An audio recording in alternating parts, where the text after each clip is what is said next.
What's up, everybody? E-Rock the Red here, bringing you episode 12 of Gaming News Weekly. Got another fun list of news this week, so let's get into our new releases from last week. First game that I want to talk about, Hyrule Warriors Age of Calamity came out for the Nintendo Switch. This came out on November 20th. It's like a hack and slash adventure game. It's very similar to Dynasty Warriors, if you've ever played that, set in the Zelda universe. Looks super cool. It's getting great reviews. Currently, it's sitting at a 79 on Metacritic. It's set 100 years before Breath of the Wild takes place. So, you'll a lot of the things that you're familiar with if you're a Zelda fan. Beautiful art. A lot of great characters, and just that awesome Dynasty Warriors fighting style where there's hundreds of things coming at you at once. Definitely planning on picking this one up for the Nintendo Switch. I haven't even been playing my Switch lately, so this may be the thing that gets me to finally update the system. And next up, we had Katamari Damacy Reroll come out for the PlayStation 4 and Xbox One. This also came out on November 20th. Now, this is an older game. This came out for the PlayStation 2. It is one of my wife's absolute favorite games. She plays it all the time because this was actually released for the Nintendo Switch earlier this year. So finally coming out, the remastered version coming out for the PlayStation and Xbox systems. It is a ton of fun if you're into just weird stuff. You're this little dude and you just have to roll around a ball and pick up all sorts of items to the point where eventually you're picking up islands and continents and the earth.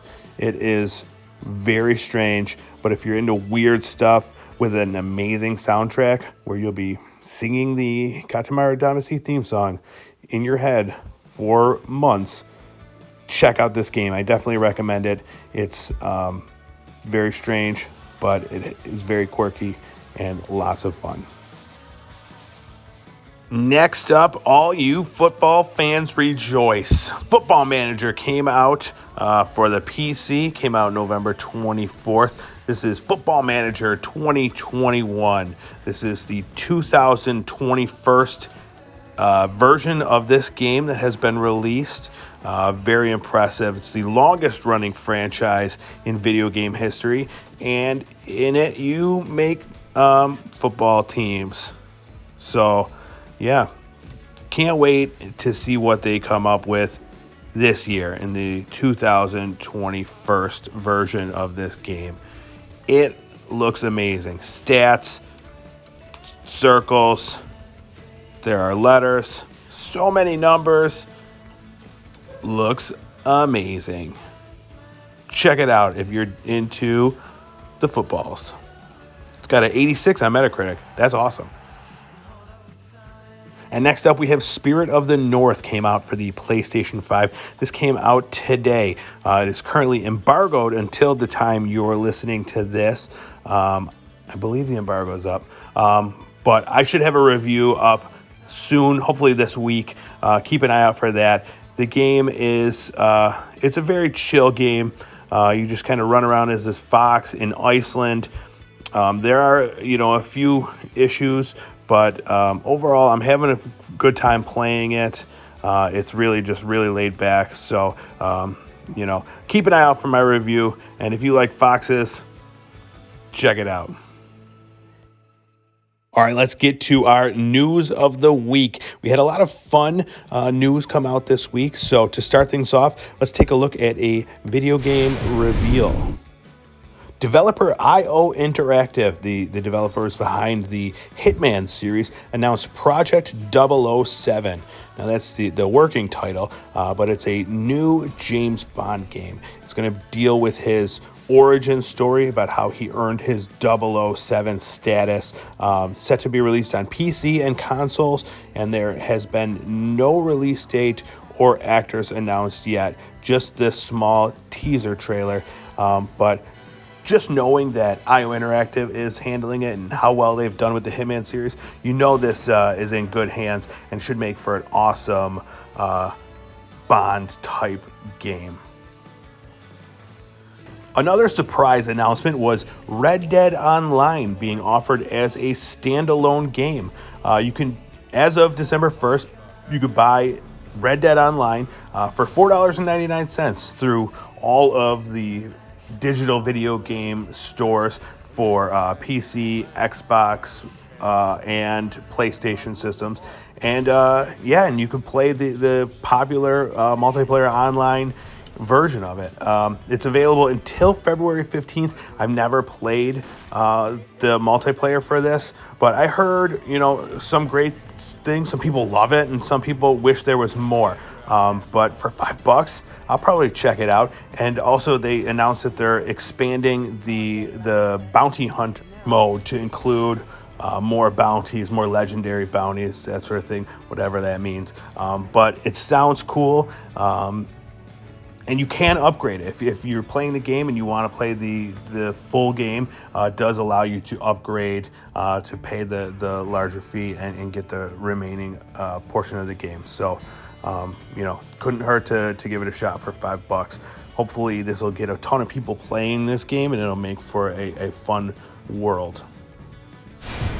Yet another reveal we had this past week was a game called Gods Will Fall. This is going to be out for the PlayStation 4, Xbox One, Switch, PC, and Stadia as of January 29th. In this game, gods have ruled over humanity for millennia, with cruelty, suffering, torture. So you got to fight back. So you form a clan of 8 Celtic survivors and try to rise up and take down these gods that have been making your life miserable. The character models look really cool in this. They just keep showing these gods. The dude with the giant tongue whipping around, really clever. So I'm interested to learn more about this game just based on these big god character reveals. The characters really make it for me. I'm not entirely sold on the gameplay just by looking at it, but I'm definitely interested in learning more. This was a great trailer showing us all these cool different bosses basically that you have to beat. But yeah, definitely one to keep an eye out for in the next month or so. All right, let's talk PlayStation Plus and Xbox Games with Gold and Game Pass.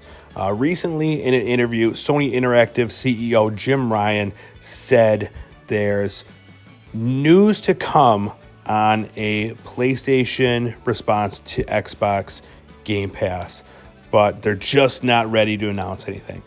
So it was cool just to know that they're planning on something similar. He also did say that the Game Pass model is not sustainable. So, it'd be interesting to see what they have planned, if anything. But in the meantime, the new PlayStation Plus games for December were announced. They are Just Cause 4, which I've heard very mixed reviews on that. Some saying that it's unplayable. Some that really like the sandbox games, enjoying it for the things that you can do in the game. But, for free, I'll download it. I'll play it eventually, see how it runs on the PlayStation 5. They also announced Rocket Arena will be added to PlayStation Plus in December. This is a 3v3 arena battle game with rockets and powers. So looks cool. Could be fun. Hopefully, this will get a ton of people playing the game and make it exciting, like what they did with Rocket League when that first was released on the PlayStation. So hopefully that'll be the case for that. And then last up is Worms Rumble. This is a brand new 32-player cross-platform multiplayer game. It's got deathmatch, battle royale style games, and you just play as worms with weapons, right? Why not? Looks fun though, and the gameplay is there. I'll be in for sure.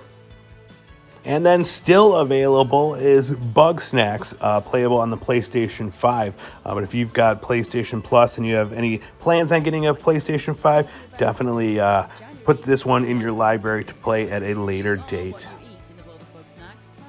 Xbox Games with Gold also announced their free games for the month of December, and a lot of people are unhappy, stating that these games are all incredibly old, and the Saints Row version is not even the remastered Xbox One version, but it's the Xbox 360 version. So this all points to them. They've been talking about getting rid of the Xbox Live and Gold service for a while and just putting everything in Game Pass. But we'll see. We also got this stacking game and Raven game, and then this cool Bleed 2 side-scrolling shooter thing. But again, some quality games in there. They are a little bit older, but for free for the what you're already paying for live, it's something to check out. And last up, your weekly update: Cyberpunk 2077 still set to be released on December 10th. We recently got some new footage played on the PlayStation 4 and PlayStation 4 Pro, and you're able to compare those two systems. Nothing next gen yet, but what we have seen already looks amazing. Like that create a character thing. I'll be doing that. I'll do that for a week before I finally pick a character and play the game. He needs to be perfect. If I'm going to be putting as much time in this as I think I am, I need a perfect avatar. Speaking of time played in this game, a developer has been playing this game for 175 hours, and he has not beaten it yet. Now, he did say that he's playing on the hardest difficulty setting and is taking his time, just really doing everything, but that's crazy. 175 hours. It gives me a little anxiety knowing that I will never, ever finish this game. I just hope it's good, and from everything that we've seen, it looks like it's going to be amazing. So I'm definitely looking forward to it. All right, that's it for news this week. I just want to announce we're bringing back the giveaway for next week. So leave a comment about something that you liked or didn't like from this episode, and you'll be entered for the giveaway. Thanks to everybody for watching, and we'll see you next week. Bye-bye.